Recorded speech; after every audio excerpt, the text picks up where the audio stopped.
This is a miner pulling on a cable, and the thing to notice about it, I think, is the two different points at which stress is taken by the miner. Those things I think he makes particularly good use of in the pit fulcrums, and also the very low conditions under which he works.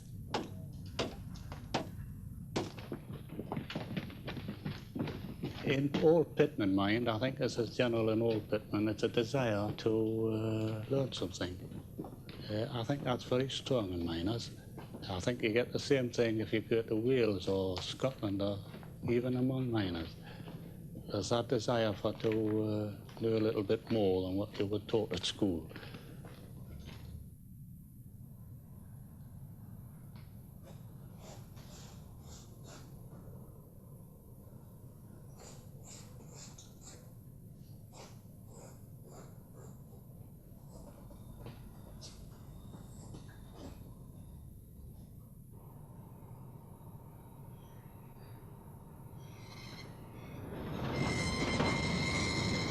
This colliery was opened here, Ashington, about 100 years ago, I think, roughly, and quickly developed because the coal here is lying very near the surface.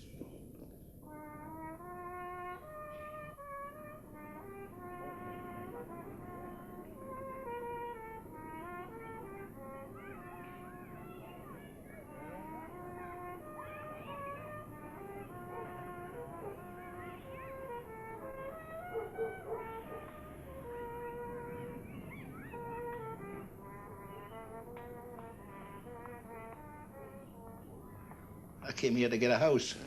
I couldn't get one in Newcastle and I wanted to get married. And I was offered a house here. I was a dental mechanic in them days and came here for that reason. I left school when I was 13-year-old and started Ashington Colliery. And when I was 14, I went down the pit. There wasn't any choice really, because mining was the only industry that was in Ashington. I spent 9 months on the dole the first year I was married. And so that was a good start, wasn't it?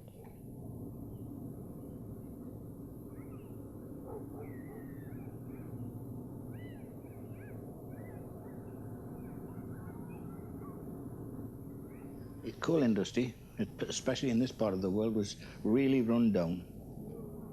And the men, if they weren't off work, were getting very poor wages. So of necessity, there was very, very little activity that included spending money.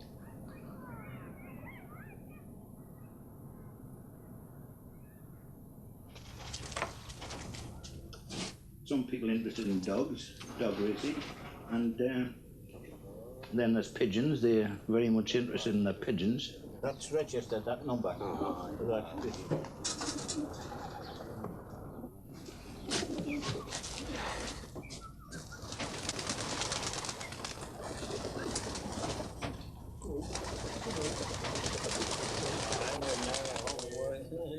They race the pigeons from the continent and from different parts of Britain for fair prizes. Is that a hen? Ah, that's the hen. This is a cock.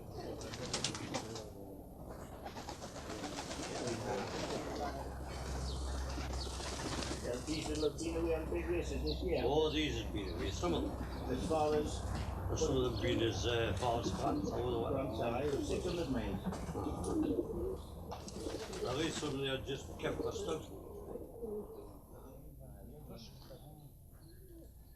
The first year I was in Ashington, I was going down the main street and looked in a shop window, and here was an advert for a WA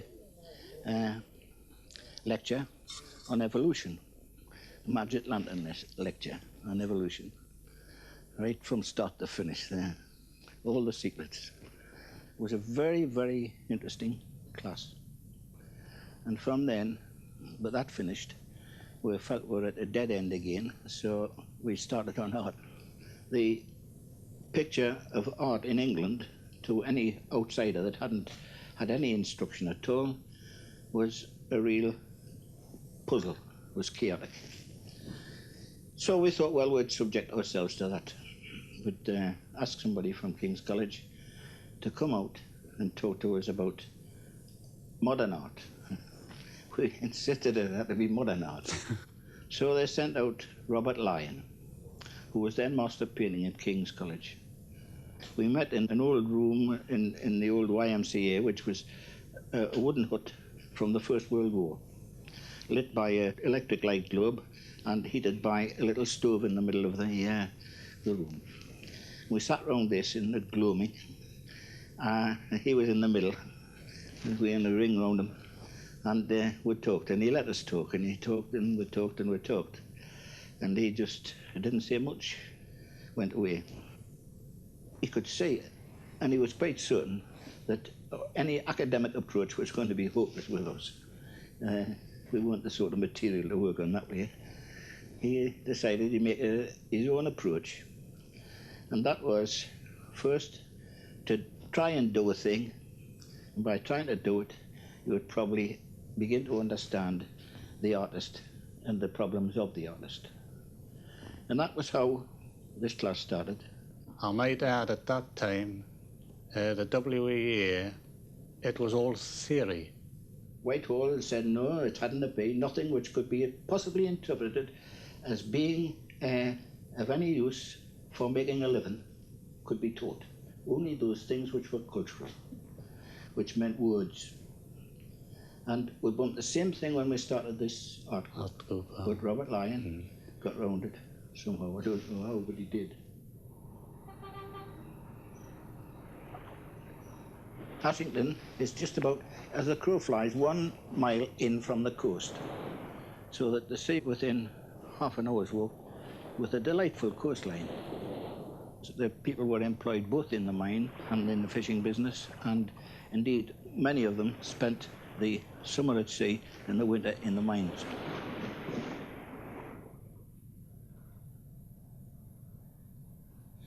This person is lifting this metal tray. Again, the idea is that there's terrific weight on top of them and very little room to work in.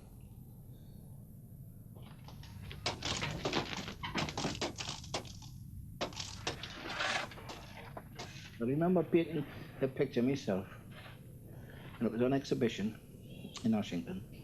I put this fella, he was a character I knew in Ashington, and I'd drawn him particularly, and I put him in the front of this picture. And I was standing looking at the picture when some people came up, and they roared and laughed at this stupid figure of mine. And they were making horrible jokes about it. Well, damn it, I'd been serious about this thing, putting this character down. I put him down with very serious intent, and to hear people laughing at it just like that really made me think. I had done the same thing, I think, in the past with other people.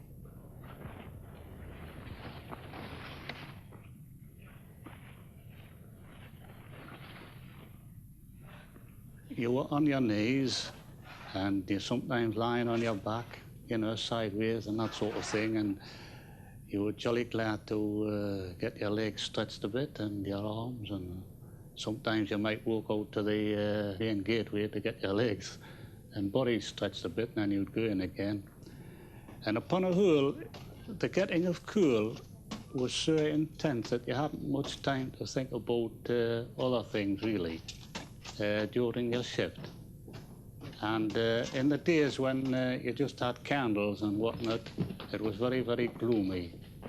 You could hear little bits of things going on, timber creaking, bits of stone dropping here and there. Until you got used with it, you were frightened. It was all right when you had company, and that was one of the big things that we had to contend with, keeping the lads from seeking company. You know, they like to get to where other people were working.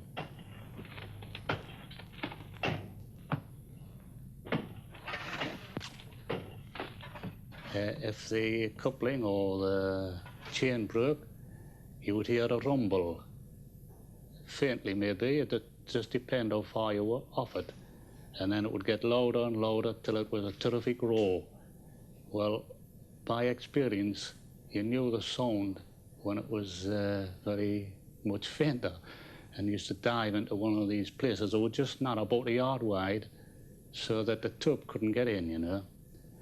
And the things would go flashing past at such a terrific speed, and used to put the fear of death in you.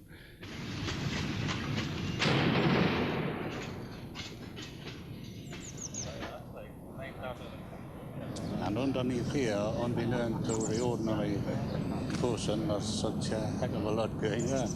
There's a great big industry down below, and this is more like the life source.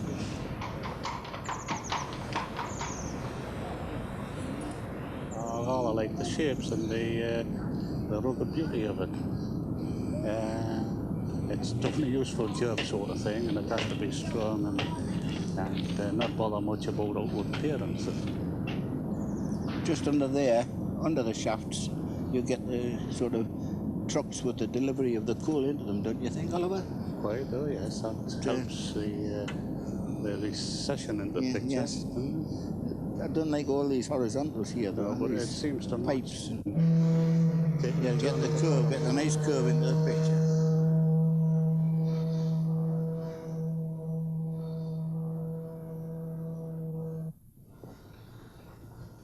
I seem to lack confidence at every turn. Never seem to have got familiar with any sort of... Because one thing I think is, I've never practiced anything for long. You only got off into another subject or another way of doing things. I never settled down. I find a new way for each time we do a job now. I can handle the medium, I think, with much more fluency than I could when I first started.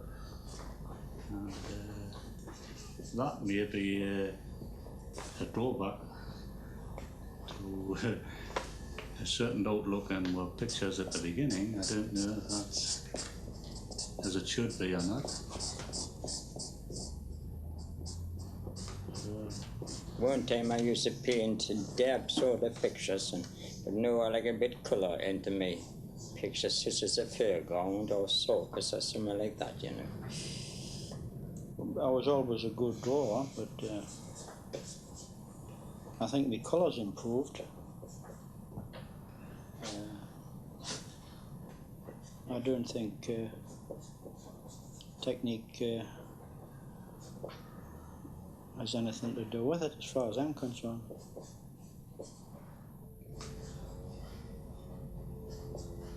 I don't know, I never enjoyed painting, really. It's almost a labour. It's almost an effort.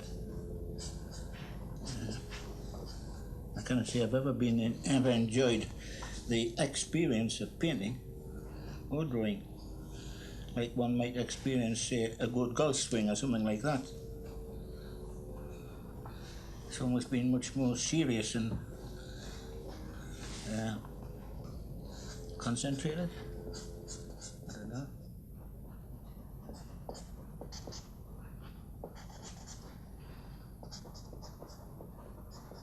Now I see pictures in situations I would never saw before, like this subject I'm doing now, leaks on a plate on a coloured tablecloth.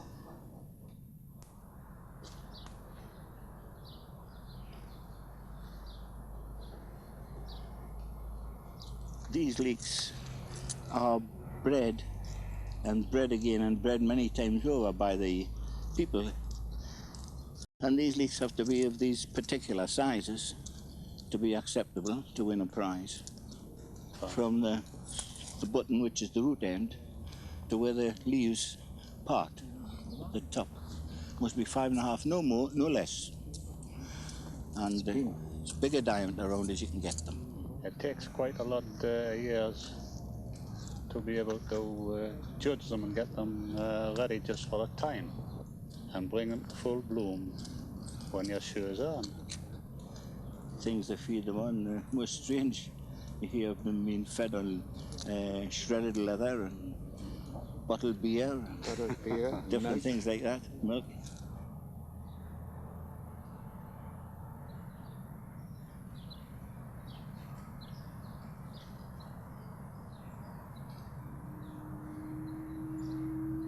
I haven't been a one for the usual pursuits, say, of pitmen. I didn't go in for keeping whippets or pigeons or growing leeks. I wasn't even a clubman, not to any extent.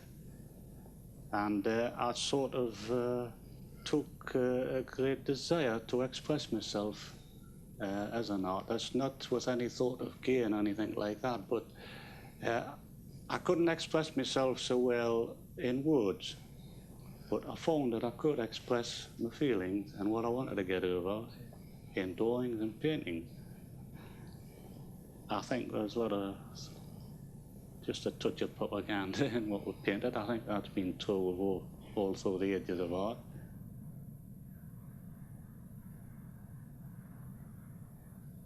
About 2 years after we got established, some people around the district began to take an interest in the group, and in particular, we had one very good friend, Helen Sutherland. She had probably the best collection of modern paintings in England at that time, and as she acquired a new picture, she got us to come up and have a look at it and the rest of her pictures.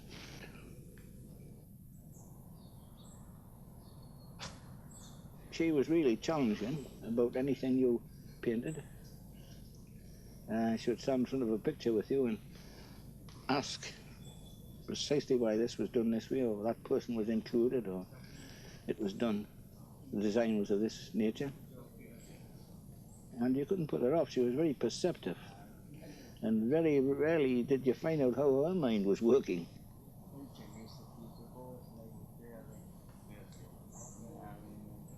And of course we saw Ben Nicholson here, you know, the first time. Yes, Ben. So you could get a good talk to these people in these surroundings. You could really get down to it and to the pictures or models or whatever it is were here, and you could talk about them and with the artist and really get to know what he's driving at, what to do to get the best out of the picture or the relief or whatever it was it modelled.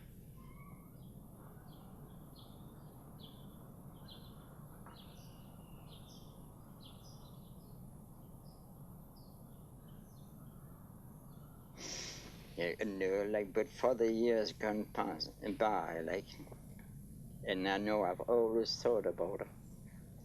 Maybe it was through her writing, to say, you know, but I've always thought she was a lady, and yet she was a woman at the tea table. But I think this is important to this is important to me. That it's the days that I spent here and places like this that seem to me to be worthwhile in the life that I've had. There's a lot of experiences I've had, but the ones that I think about, the ones that come back to me are memories of places such as this, experiences such as meeting the people that we did meet here. After a bit, I began to feel it coming towards me. You know, I feel a little bit of passion of the past.